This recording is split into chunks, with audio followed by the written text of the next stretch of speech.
हाँ गाइस, मैं रविकांत सर जी। हम लोगों ने प्रेजेंट इंडिफिनिट के अफर्मेटिव, निगेटिव, इंट्रोगेटिव निगेटिव और स्पेशल इंट्रोगेटिव के बारे में अब तक अध्ययन किया है। गाइस, सबसे पहले हम नॉर्मल तरीके से पूरे टेंस को पढ़ने का प्रयास करते हैं। इसके बाद हम स्पेशल जो चीज़ें, स्पेशल पॉइंट हैं, उन बिंदुओं को हम वन बाय वन फिर पार्ट करके लाएंगे। गाइस, आज हम पढ़ेंगे प्रेजेंट कॉन्टिन्यूअस टेंस को। आज हम पढ़ेंगे प्रेजेंट कॉन्टिन्यूअस टेंस को। प्रेजेंट कॉन्टिन्यूअस टेंस का मतलब आप जानते हैं काल, और काल का मतलब होता है समय। प्रेजेंट कॉन्टिन्यूअस टेंस को हम प्रेजेंट प्रोग्रेसिव टेंस भी कहते हैं। ज़रा यहाँ भी आप ध्यान दीजिएगा, इसे हम प्रेजेंट प्रोग्रेसिव टेंस भी कहते हैं। और प्रेजेंट कॉन्टिन्यूअस टेंस को गाइस हम present IMPERFECT present imperfect tense के नाम से भी जानते हैं। गाइस, आज जो हमारा अध्ययन है, हम लोग आज प्रेजेंट कॉन्टिन्यूअस टेंस के बारे में पढ़ रहे हैं। प्रेजेंट कॉन्टिन्यूअस जो टेंस है उसे हम प्रेजेंट प्रोग्रेसिव टेंस के भी नाम से जानते हैं, या उसे हम प्रेजेंट इम्परफेक्ट टेंस के नाम से जानते हैं। जैसे कि आप जानते हैं कि टेंस का मतलब काल, और काल का मतलब क्या होता है? समय। यदि गाइस हम प्रेजेंट कॉन्टिन्यूअस टेंस का अध्ययन करने चल रहे हैं तो सबसे पहले उसकी पहचान के बारे में समझेंगे। कैसे पहचानेंगे कि यह प्रेजेंट का कॉन्टिन्यूअस टेंस है?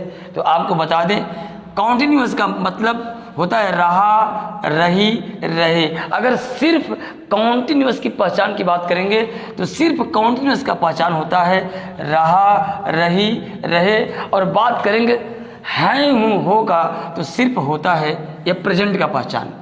यानी अगर प्रेजेंट कॉन्टिन्यूअस टेंस यहाँ से अगर मैं मिटा दूँ और कहीं पर अगर आपको किसी भी हिंदी वाक्य में लिखा हो रहा, रही, रहे के बाद है, हूँ, हो, तो याद रखना गाइस आप कि रहा, रही, रहे यह सिर्फ कॉन्टिन्यूअस का पहचान है, और हैं, हूँ, हो यह पहचान है प्रेजेंट का।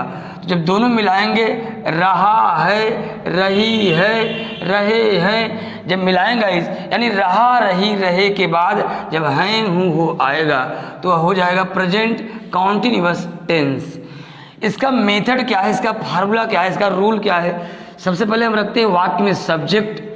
अगर सब्जेक्ट हमारा सिंगुलर का नंबर का है, अगर भाई सिंगुलर नंबर मतलब एक वचन का है, तो हमारा जो हेल्पिंग वर्ब होगा वो होगा इज।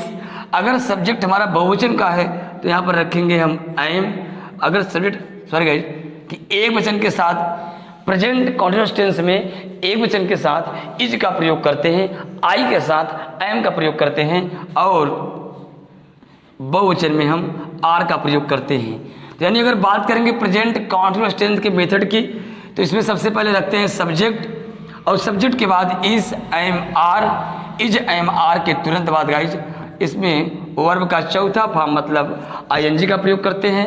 इसके बाद फिर हम ऑब्जेक्ट रखते हैं। ये हमारा फार्मूला है। आइए हम सबसे पहले समझते हैं कि प्रेजेंट कॉन्टिन्यूअस टेंस में पहचान हम देखेंगे रहा, रही, रहे के बाद है, हूँ, हो।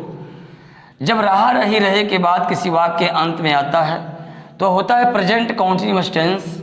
और इसके लिए फार्मूला है, मेथड जो हमारा है कि सबसे पहले सब्जेक्ट रखेंगे, एक वचन का कर्ता में इज, ओनली आई के साथ एम, और जितने भी कर्ता होंगे बहुवचन गाइस उनके साथ रखेंगे आर।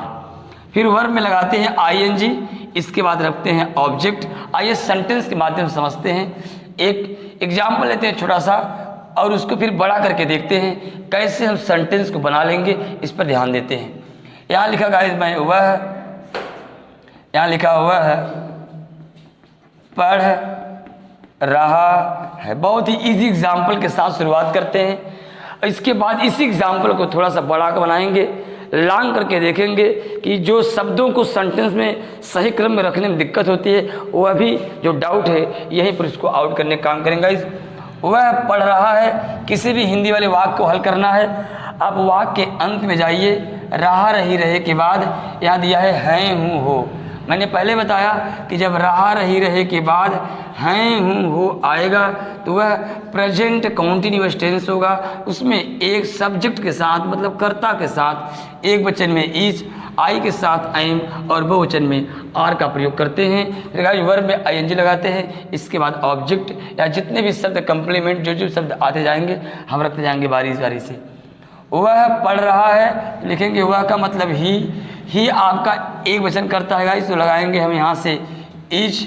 अब पढ़ना का मतलब होता है रीड, हम यहाँ पर क्या जोड़ देंगे आईएनजी। वह पढ़ रहा है। वाक्य थोड़ा बड़ा करते हैं, जो लर्नर है उनके लिए तो बहुत ही बढ़िया मौका है कि इस वीडियो से वे आराम से टेंस को सीख सकते हैं। यहाँ लिखा वह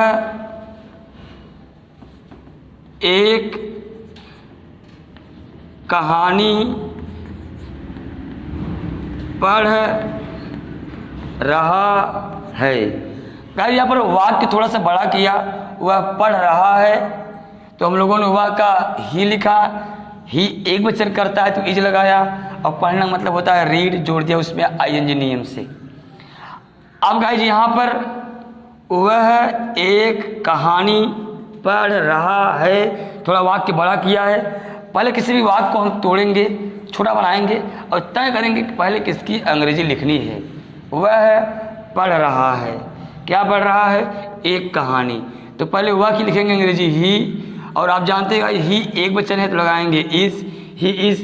पढ़ना मतलब होता है रीड, इसमें जोड़ देंगे आईएनजी, ही इज रीडिंग एक कहानी का लिखेंगे अ स्टोरी। गाइस फिर देखते हैं और सेंटेंस को और बड़ा करते हैं। वह एक कहानी कमरे में पढ़ रहा है। अगर इस वाक्य से इसकी तुलना करेंगे तो यह वाला जो है छोटा वाक्य लिया था, फिर इससे बड़ा वाक्य यहाँ पे लिया है, अब इससे भी बड़ा मैंने वाक्य यहाँ लिया है कि वह एक कहानी कमरे में पढ़ रहा है। वाक्य थोड़ा बड़ा भले बन रहा है लेकिन कोई दिक्कत नहीं है। आप सेंटेंस को बढ़िया से देखिए और अगर आप पूरा वीडियो ध्यान से देखते हैं तभी आपका पूरा कॉन्सेप्ट सही क्लियर होगा। और निश्चित रूप से मैं कह सकता हूं कि वीडियो समाप्त होते होते इस टेंस के बारे में आपको जानकारी मिल जाएगी।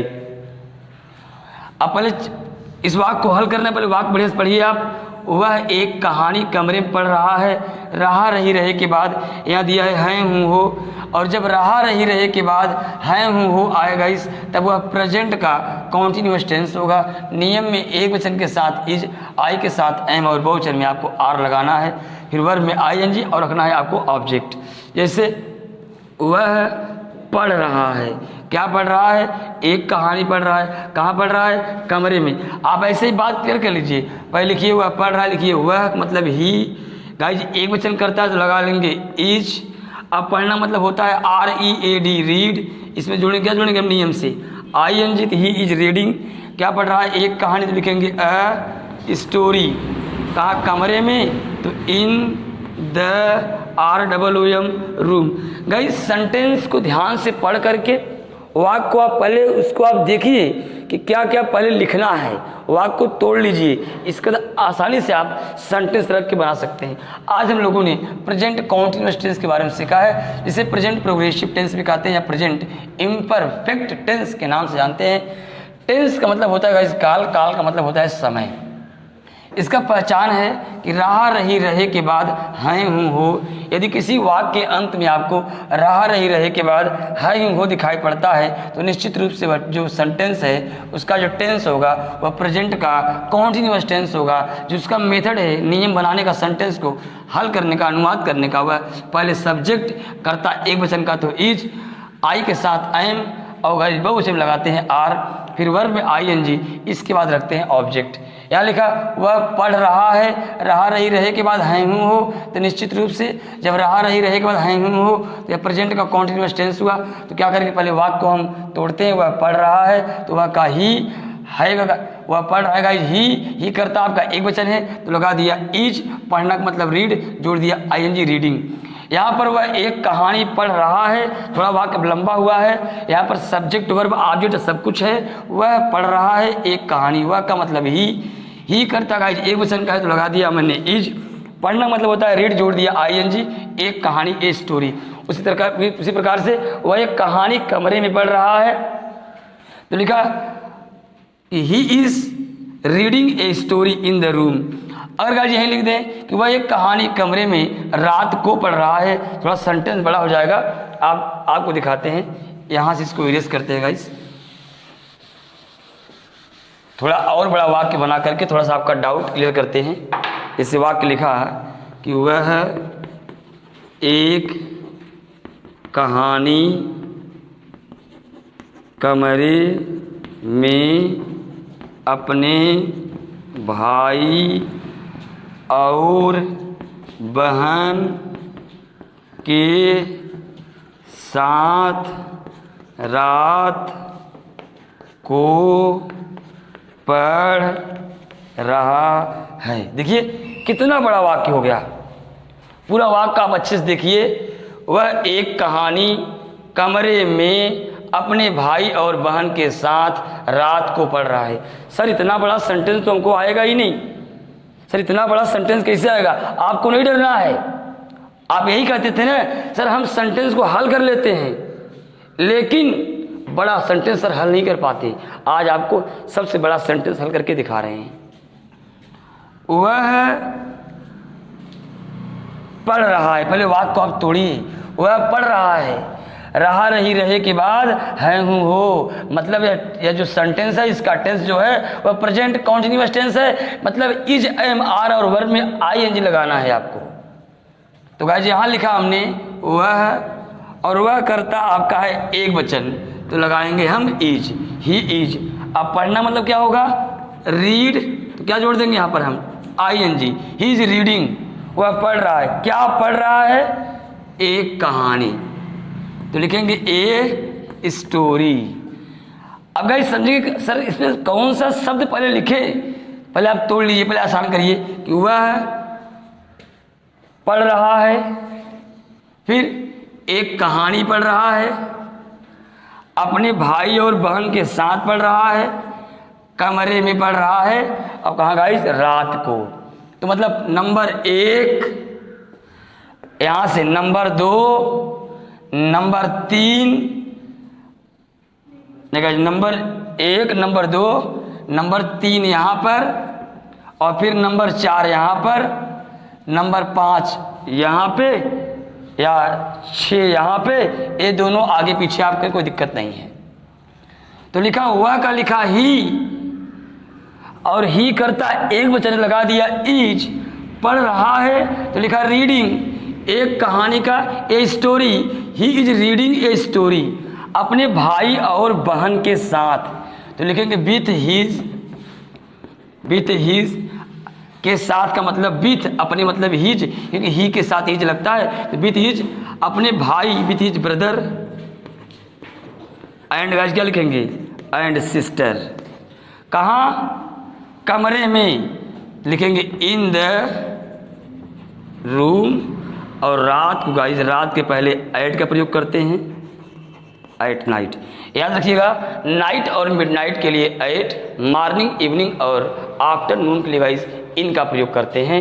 तो इस तरीके से हमने वाक्य बनाया, वह एक कहानी कमरे में अपने भाई और बहन के साथ रात को पढ़ रहा है। तो वह ही करता एक वचन का इज, पढ़ रहा है रीड, वर्ब में ING, एक कहानी ए स्टोरी, अपने भाई और बहन के साथ with his brother and sister, कमरे में इन द रूम, रात को गाइस डेली। उम्मीद है कि यह टेंस आपको अच्छे से आया होगा और बड़े सेंटेंस भी क्लियर हुए होंगे गाइस।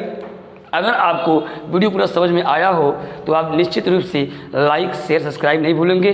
अगर कोई सुझाव, कोई कमेंट के जरिए आपको देना हो तो आप निश्चित रूप से हमें कमेंट बॉक्स में आप मेंशन कर देंगे। धन्यवाद।